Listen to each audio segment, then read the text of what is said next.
আলহামদুলিল্লাহি রাব্বিল আলামিন ওয়াসসালাতু ওয়াসসালামু আলা সাইয়্যিদিল মুরসালিন আম্মা বা'দ ফাআউযু বিল্লাহি মিনাশ শাইতানির রাজীম বিসমিল্লাহির রহমানির রহিম আসসালাতু ওয়াসসালামু আলাইকা ইয়া রাসূলুল্লাহ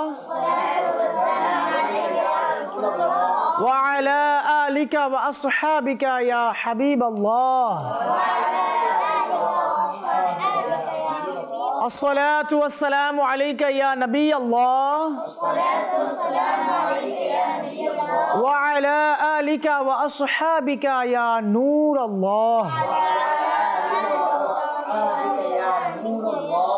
দুরূদ শরীফ পাঠ করার অসংখ্য অগণিত ফজিলত বারাকাত রয়েছে। প্রিয় নবী রাসূল আরবি হুজুরপুর নূর সাল্লাল্লাহু আলাইহি ওয়াসাল্লাম ইরশাদ করেন, যে ব্যক্তি দৈনিক 50 বার আমার প্রতি দুরূদ শরীফ পাঠ করবে, কাল কিয়ামতের মাঠে কঠিন সময়ে কঠিন মুসিবতে আমি ওই ব্যক্তির সাথে মুসাফাহ করব।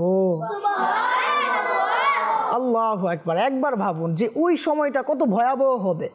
হ্যাঁ, সবাই সবার নফসি নফসি বলবে, ইয়া নফসি ইয়া নফসি ইয়া নফসি করবে। কত পেরেশানিতে থাকবে সবাই, কেউ কারো খবর নিতে পারবে না, ওই সুযোগ কারো থাকবে না। সবাই নিজের ব্যস্ততায় সময়কে অতিবাহিত করবে। কেউ হাঁটু পর্যন্ত নিজের ঘামে ডুবে থাকবে, কেউ কোমর পর্যন্ত, কেউ কাঁধ পর্যন্ত। কি এক কঠিন পরিবেশ থাকবে তখন। আর ওই সময় আল্লাহ রাসূল সাল্লাল্লাহু আলাইহি ওয়াসাল্লাম মুসাফা করবেন। হাই হাই, ভাবা যায় ব্যাপারগুলো। আল্লাহু আকবার। তো কতই না উত্তম হবে সেই মুহূর্তটা। তো কাজে আমাদের উচিত হবে ওই ইরশাদে কারিমার প্রতি আমল করার। আর আমল করতে গিয়ে 50 বার দৈনিক অন্তত যেন আমরা দুরূদ শরীফ পাঠ করি। আসলে আমরা নিয়ত করি ইনশাআল্লাহ তাআলা আমরা অধিক হারে ইখলাসের সাথে দুরূদ শরীফ পাঠ করব। আসুন আমরা আরও একবার এই মেহফিলকে বরকতময় করার জন্য, এই প্রোগ্রামকে সুসজ্জিত করার জন্য দুরূদ শরীফ পাঠ করে নিই। সাল্লু আলাল হাবিব তাআলা আলা মুহাম্মদ সাল্লাল্লাহু আলাইহি ওয়াসাল্লাম। মাদানী চ্যানেলের দর্শকবৃন্দ, বিশেষ করে আমাদের মাদানী মুন্না মুন্নিরা যারা রয়েছেন, আমাদের ক্ষুদে দর্শকবৃন্দ যারা রয়েছেন, তাদের জন্য শেষবারের মতো আপনাদের পছন্দের অনুষ্ঠান মাদানী চ্যানেল বাংলার এক আজিমুশান অনুষ্ঠান নবীর যুগের প্রিয় শিশুরা নিয়ে আবার উপস্থিত হয়েছি। আমরা গত পর্বে বিভিন্ন ধরনের হাদিসে কারিমা, ওই যুগের মুবারক শিশুদের বিভিন্ন বৈশিষ্ট্য নিয়ে আমরা আলোচনা করেছিলাম, শ্রবণ করেছিলাম। বিভিন্ন সেগমেন্ট আমরা শুনেছিলাম। নাতি রাসূল মুস্তাফা সাল্লাল্লাহু আলাইহি ওয়াসাল্লাম শ্রবণ করেছিলাম কোরআনুল কারীম ফুরকানুল হামিদের তিলাওয়াত। তো ইনশাআল্লাহ তাআলা আজকেও এই পর্বেও আমরা ইনশাআল্লাহ তাআলা এই বিষয়গুলো রাখার চেষ্টা করব। তাই আসুন না আমরা আমাদের অনুষ্ঠানের প্রথমে কোরআনুল কারীম ফুরকানুল হামিদের তিলাওয়াত শ্রবণ করে নিই। সাল্লু আলাল হাবিব সাল্লাল্লাহু তাআলা আলা মুহাম্মদ সাল্লাল্লাহু আলাইহি ওয়াসাল্লাম। জি, তিলাওয়াত শুনিয়ে দিন। আউযু বিল্লাহি মিনাশ শাইতানির রাজীম। বিসমিল্লাহির রহমানির রহিম। ওয়ালাইন أو قتلتم لإلى الله تحشرون فبما رحمة من الله لنت لهم ولو كنت فظا غليظ القلب لانفضوا من حولك فاعف عنهم واستغفر لهم وشاورهم في الأمر فإذا عزمت فتوكل على الله إن الله يحب المتوكلين إن ينصركم الله فلا غالب لكم وإن يخذلكم فمن ذا الذي ينصركم من بعده وعلى الله فليتوكل المؤمنون صدق الله العظيم মাশাআল্লাহ, মুবারকবাদ আপনাকে। অনেক সুন্দর তিলাওয়াত আমাদেরকে শুনিয়েছেন। আল্লাহ সুবহানাহু ওয়া তাআলা আপনার সুরের মাঝে, আপনার মাখরাজের মধ্যে, বিশুদ্ধতার মাঝে অফুরন্ত বারাকাত দান করুক। আসুন মাদানী চ্যানেল দর্শকবৃন্দ, আমাদের দ্বিতীয় যে সেগমেন্ট রয়েছে নাতে রসুল মুস্তফা সাল্লাল্লাহু আলাইহি সাল্লাম, আমাদের মাদানী মুন্না মুহাম্মদ রুহান আত্তারির কাছ থেকে আমরা নাতে রসুল মুস্তফা সাল্লাল্লাহু আলাইহি সাল্লাম শ্রবণ করব। জি, আমাদেরকে নাত শরীফ শুনিয়ে দিন। সাল্লাল্লাহু আলাইকা ইয়া রাসূলুল্লাহ ওয়া সাল্লাম আলাইকা ইয়া হাবিবাল্লাহ সাল্লাল্লাহু আলাইকা ইয়া রাসূলুল্লাহ ওয়া সাল্লাম আলাইকা ইয়া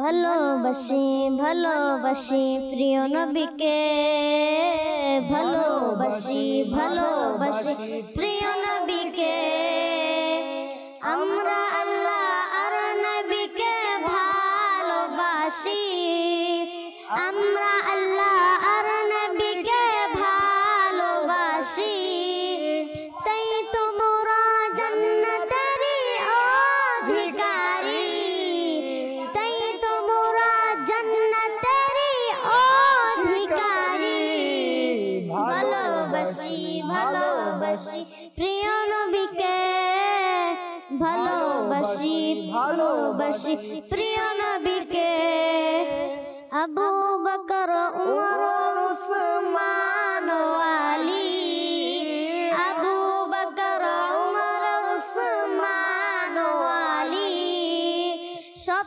সাহাবীকে মোরা ভালোবাসি, সব সাহাবীকে মোরা ভালোবাসি, ভালোবাসি ভালোবাসি প্রিয় নবীকে, ভালোবাসি ভালোবাসি প্রিয় নবীকে, প্রিয় নবী হাসান হুসাইন ফাতেমা আলী, প্রিয় নবী হাসান হুসাইন ফাতেমা আলী, পাক পঞ্জাতনকে মোরা ভালোবাসি, পাক পঞ্জাতনকে মোরা ভালোবাসি, ভালোবাসি ভালোবাসি প্রিয় নবীকে, ভালোবাসি ভালোবাসি প্রিয় নবীকে, সাল্লু আলাল হাবিব সাল্লাল্লাহু তাআলা আলা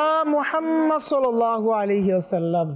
মাশাআল্লাহ, মারহাবা। আল্লাহ সুবহানাহু ওয়া তাআলা আপনার ইলমের মাঝে, আমলের মাঝে অফুরন্ত বারাকাত দান করুক। আর খুব বেশি আল্লাহ রাসূল সাল্লাল্লাহু আলাইহি ওয়াসাল্লামের প্রতি দুরূদ শরীফ, নাতে রাসূল মুস্তাফা সাল্লাল্লাহু আলাইহি ওয়াসাল্লাম পাঠ করার তৌফিক দান করুন। মাদানী চ্যানেলের দর্শকবৃন্দ, আপনাদের সামনে আরও একবার উপস্থিত হয়েছি আপনাদের পছন্দের প্রোগ্রাম নবীর যুগের প্রিয় শিশুরা নিয়ে। আর আজকের এপিসোডের মাধ্যমে আমরা বিদায় নিব আপনাদের কাছ থেকে, কিন্তু এই বিদায় শেষ বিদায় নয়। আসবো আরও একবার আপনাদের জন্য অন্য কোনো সময়ে নতুন কোনো ইভেন্ট নিয়ে, নতুন কোনো প্রোগ্রাম নিয়ে। তো আজকেও আমরা পূর্বের নেই বিভিন্ন হাদিসে কারিমা, বিভিন্ন ঐতিহাসিক ঘটনা, শৈশবকালে পূর্বেকার যুগের যে শিশুদের ঘটনাগুলো আছে ইনশাআল্লাহ তাআলা আপনাদের সামনে উপস্থাপন করব। এর মধ্যে এক আজিমুশান ঘটনা আমরা আজকে উপস্থাপন করেছি। দেখুন, আমাদের সবারই কিছু দুঃসময় আসে, অসুস্থতা আসে, পেরেশানি আসে, বিশেষ করে বাচ্চাদের জ্বর, ঠান্ডা, কাশি, বিভিন্ন ধরনের অসুস্থতা চলে আসে। আর তখন বাচ্চারা অনেক ধরনের প্রবলেম ফেস করে, বা বাচ্চারা অনেক ধরনের সমস্যায় পড়ে যায়, বা অনেক ধরনের বাজে অবস্থার মারাদাল্লাহ সৃষ্টি করে। খাবার দাবার খেতে চায় না, বাবা মাদেরকে অনেক পেরেশানির মধ্যে ফেলে দেয়, বা নিজে পড়াশোনা থেকেও দূরে চলে যায়। তো দেখুন, আজকে এমন এক ব্যক্তির, এমন এক শিশুর আলোচনা এনেছি যেখান থেকে আমরা অনেক ভালো কিছু মাদানী ফুল, গুরুত্বপূর্ণ কিছু মাদানী ফুল আমরা আমাদের দিলের তলিতে হয়তো গেঁথে নিতে পারবো। আল্লাহ তাআলার একজন অত্যন্ত প্রিয় বান্দা হযরত ফুজাইল বিন আয়াজ রহমতুল্লাহ আলাইহির ছোট কন্যার হাতের তালুতে ব্যথা ছিল। এমন হয় না, হাতের ব্যথা, তো ওই কন্যার হাতের তালুতে ব্যথা ছিল। যখন তিনি তাকে জিজ্ঞেস করলেন ওনার আদরের ওই কন্যার সন্তানকে, হ্যাঁ, আর স্বভাবতই তো পিতারা যারা অভিভাবক রয়েছেন বিশেষ করে, তাদের সন্তানরা যখন অসুস্থ হয় বা বিভিন্ন সমস্যায় পড়ে তখন কতটা বিচলিত হয়ে যায়, হ্যাঁ, কতটা কষ্ট তাদের চলে আসে তখন। নিজের যদি কোনো সমস্যা হয় তারপর অতটা কষ্টে তারা থাকে না, যতক্ষণ না পর্যন্ত নিজের সন্তানদের উপরে কোনো আঘাত না আসে। তো ওই সময় হযরত ফুজাইল বিন আয়াজ রহমতুল্লাহ আলাইহি তার ওই সন্তানকে জিজ্ঞেস করতে লাগলেন যে তোমার হাতের ব্যথার কি অবস্থা, হ্যাঁ তোমার হাতের ব্যথা কতটুকু, কেমন কি অবস্থা, এই সম্পর্কে জানতে চাইলেন। তখন বুদ্ধিমতী মাদানী মুন্নি উত্তর দিল, আব্বাজান আলহামদুলিল্লাহ আমার ব্যথার অবস্থা অনেক ভালো, আমি ভালো আছি, যদিও বা আল্লাহ সুবহানাহু ওয়া তাআলা আমাকে অল্প কষ্ট দিয়েছে, হ্যাঁ কিছুটা কষ্ট দিয়েছে, কিন্তু তারপরেও আল্লাহ সুবহানাহু ওয়া তাআলা আমাকে অনেক বেশি শান্তিও দিয়েছেন। কিভাবে? হ্যাঁ যে আমার অল্প একটু জায়গায় ব্যথা, আমার হাতের তালুতে ব্যথা, কিন্তু আল্লাহ সুবহানাহু ওয়া তাআলা আমার পুরো শরীর ভালো রেখেছেন, আমার হাত ভালো রেখেছেন, হ্যাঁ আমার চোখ ভালো রেখেছেন, আমার শরীরের অন্যান্য অঙ্গ প্রত্যঙ্গকেও কি ভালো রেখেছেন। এর জন্য আমি আলহামদুলিল্লাহ ভালো আছি। আমি আল্লাহ সুবহানাহু ওয়া তাআলার দরবারে কৃতজ্ঞতা জ্ঞাপন করছি। আর এই কথা শুনে হ্যাঁ হযরত ফুজাইল রহমতুল্লাহ আলাইহি তার কন্যার মাদানী মুন্নির এই কথা শুনে, এত জ্ঞান গর্ভ উত্তর শুনে বলতে লাগলেন যে কন্যা আমাকে তোমার হাতের তালু দেখাও, আমি একটু দেখি তোমার হাতের তালুর কি অবস্থা। যখন সে হাতের তালু দেখালো তখন তিনি পরম ভালোবাসায় তার হাতে চুমু খেলেন। আল্লাহু আকবার। প্রিয় মাদানী চ্যানেলের দর্শকবৃন্দ, বিশেষ করে মাদানী মুন্না এবং মাদানী মুন্নিরা, এই বাস্তব ঘটনা থেকে আমরা এই শিক্ষা পেলাম, আমাদের নিকট যখনই কোনো বিপদ আসে তখন হা হুতাশ করার পরিবর্তে ধৈর্য ধারণ করা এবং আল্লাহ তাআলার কৃতজ্ঞতা জ্ঞাপন করা উচিত। কেননা তিনি আমাদেরকে বড় বড় বিপদ থেকে বাঁচিয়েছেন। আল্লাহ চাহে তো আমার এই হাত চলে যেতে পারতো না, আমার পুরো শরীরে অসুস্থতা চলে আসতে পারতো, হ্যাঁ আমি অনেক কষ্টে থাকতে পারতাম, কিন্তু আমার তো একটু মাথা ব্যথা, আমার তো কেবল জ্বর এসেছে, আমার তো কেবল পায়ে হোঁচট খেয়ে ব্যথা এসেছে না, আমার তো আলহামদুলিল্লাহ পুরো শরীর ভালো আছে। তো এইভাবে এইরকম চিন্তা ভাবনা করে আমাদেরকে আল্লাহ তাআলার কৃতজ্ঞতা আদায় করা উচিত, যা এই মাদানী মুন্নি আদায় করেছে, যা এই মাদানী মুন্নি প্রকাশ করেছেন।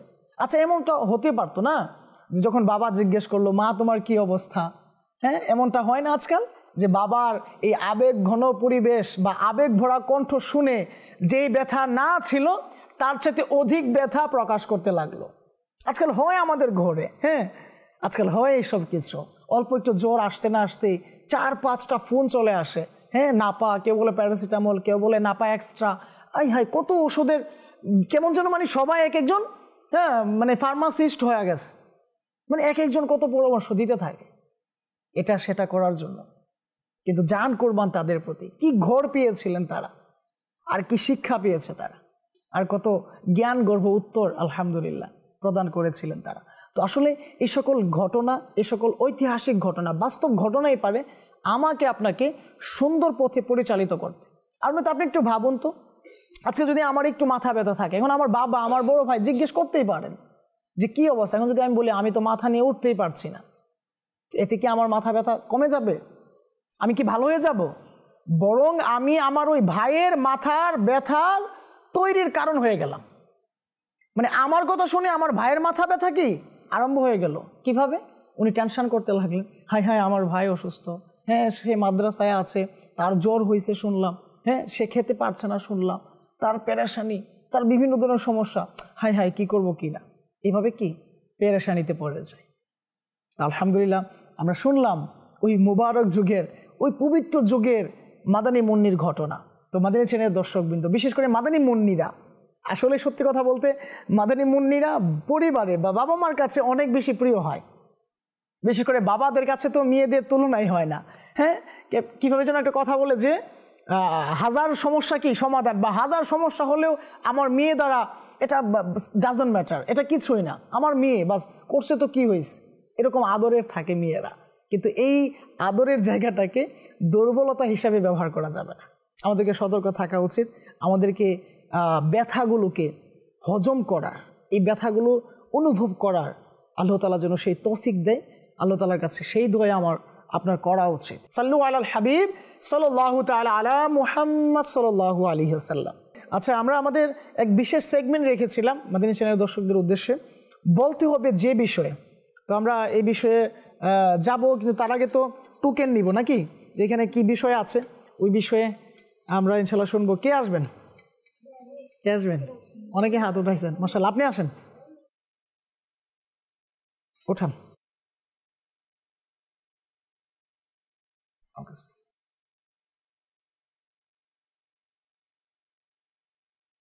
হয়তো এক আজিমুসান বিষয় আসবে, নাত, নাত শরীফ। মাশাআল্লাহ, মারহাবা।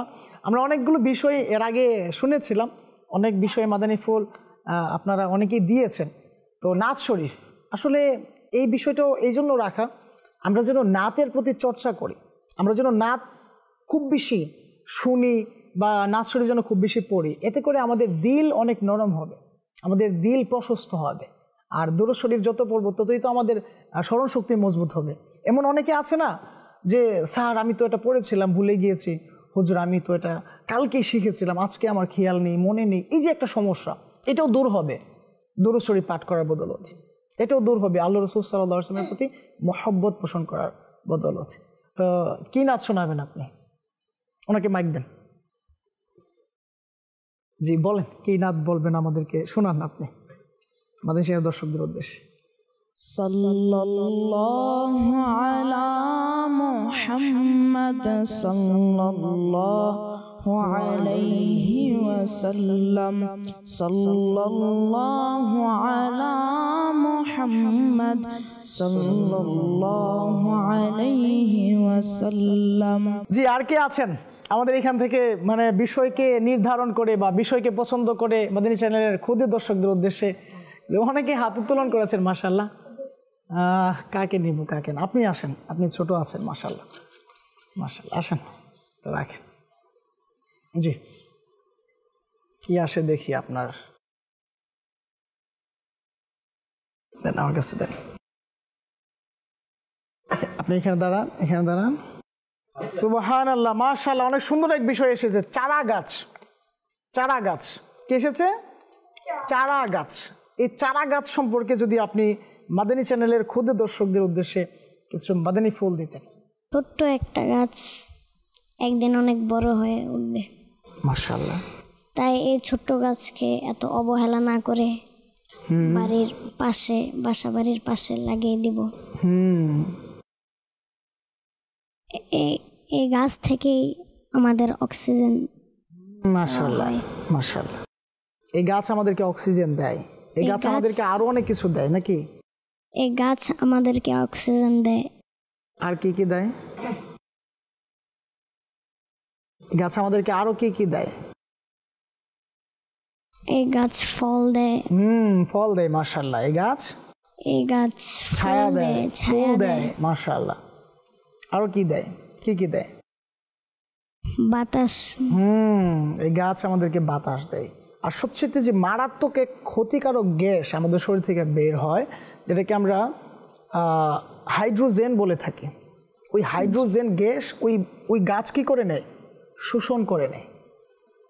আর এই গাছ আমাদের পরিবেশের ভারসাম্যকে বজায় রাখে। আজকাল এই যে আমাদের চারপাশে এত গরম, এত অনাবৃষ্টি, অতিবৃষ্টি, এত আবহাওয়ার পরিবর্তন, এর পিছনে দায়ীকে আমরা অধিক হারে গাছ নষ্ট করছি, কিন্তু অধিক হারে গাছ পরিচর্যা করছি না, রোপণ করছি না। এই জন্য আমাদেরকে চারা গাছ অধিক হারে রোপণ করতে হবে আর তা বৃক্ষে পরিণত করতে হবে।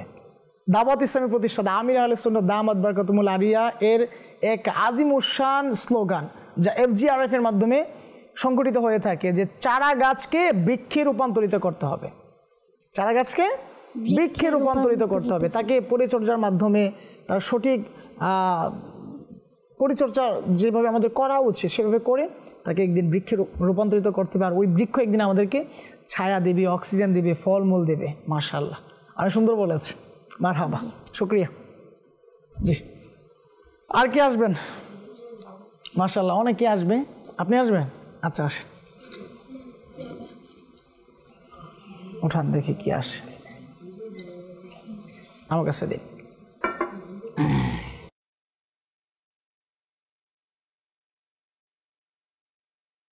মাশাআল্লাহ, অনেক সুন্দর বিষয় এসেছে। নদী কি এসেছে? নদী। এই নদী নিয়ে ইনশাআল্লাহ তাআলা আলোচনা করব আমরা। এই নদী আমাদের কি কি কাজে আসে, বা এই নদী আসলে আমাদের পরিবেশের প্রতি কতটা মানে গুরুত্বপূর্ণ প্রভাব বিস্তার করে, এই প্রসঙ্গে যদি কিছু বলতেন। নদীর দ্বারাতে আমরা পানি গ্রহণ করে থাকতে পারি, এবং নদীর মাছগুলো আমরা গ্রহণ করে থাকি, এবং যে কম টাকা দিয়ে নদীর কিনারায় ওই পার থেকে ওই পার যাওয়া যায়। আর নদীর নদীর কম টাকা দিয়ে এদিক থেকে ওদিক বলতে মানে কোনো ধরনের এমন বাণিজ্যিক পণ্য যেগুলো হয়তো আকাশ পথে বা যে স্থল পথ আছে অর্থাৎ বাস ট্রেন আছে এগুলো থেকে হয়তো অনেক কম মূল্যে নদীতে আমরা এগুলো কি করতে পারি, সেদিক নিতে পারি, অনেক সহজে যাওয়া যায় না। নদী পথটা অনেক সহজ হয়, রাস্তা অনেক বিশাল থাকে, ওইখানে অ্যাক্সিডেন্টেরও সম্ভাবনা কম থাকে। এছাড়াও নদী আরও অনেক কাজে আসে। আমাদের প্রধান খাদ্য হচ্ছে ভাত। আমাদের প্রধান খাদ্য কি? ভাত আর মাছ। এই জন্য আমরা মাছে ভাতে বাঙালি। তো মাছ আর ভাত এই দুটার সাথেই নদীর সম্পর্ক আছে। নদী থেকে আমরা মাছ নেই। আবার ভাত কোত্থেকে আসে?